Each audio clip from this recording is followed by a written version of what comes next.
Sejati Rizky Prastuti.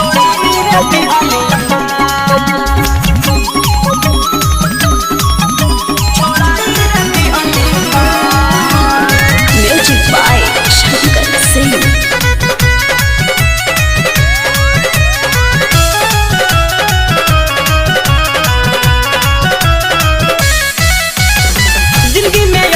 हमार दिन आई रही जनत न का दुखवा बताई, जिंदगी में ऐसन हमार दिन आई रही जनत न का दुखवा बताई। घरवा में हमारा एगो सीसीटीवी के मारा लगाई रे दिहले बा। घरवा में हमारा एगो सीसीटीवी के मारा लगाई रे दिहले बा। ए सखी हो नहीं हर के बात लगा हतारा छोड़ाई रे दिहले बा।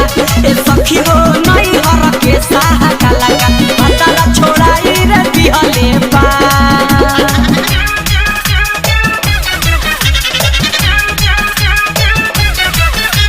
Presented by Sejati Rizky.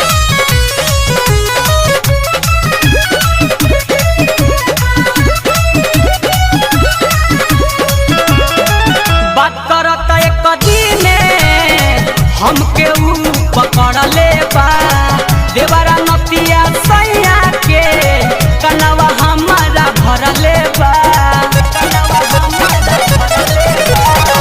बात करत एक दिने हमके ऊ पकड़ ले बा देवरा नतिया सैया के कनवा हमारा भर ले बा। जान गइल बातिया कमरा के पहाड़ा बढ़ाई रे दिहले बा। जान गइल बातिया कमरा के पहाड़ा बढ़ाई रे दिहले बा। ए सखी हो नहीं हर के साह कलका हतारा छोड़ाई रे दिहले बा। ए सखी हो नहीं हर के बाह कलका हतारा छोड़ाई रे दिहले बा।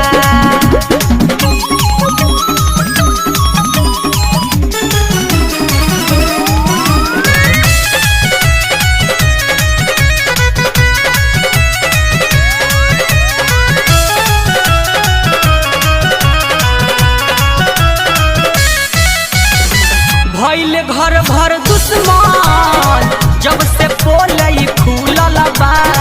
सख के छुरी गर्दन पर ओही दिन से झूलल बा। भइल घर भर दुश्मन जब से पोलई खुलल बा। सख के छुरी गर्दन पर ओही दिन से झूलल बा।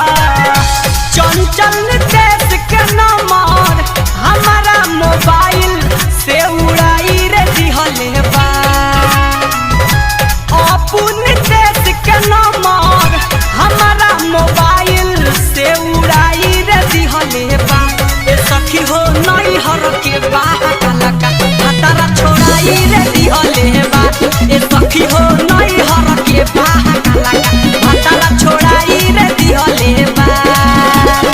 जिंदगी में ऐसन हमार दिन आई रही जनत न का दुखवा बताई। घरवा में हमारा एगो सीसीटीवी के मारा लगाई रे दिहले बा।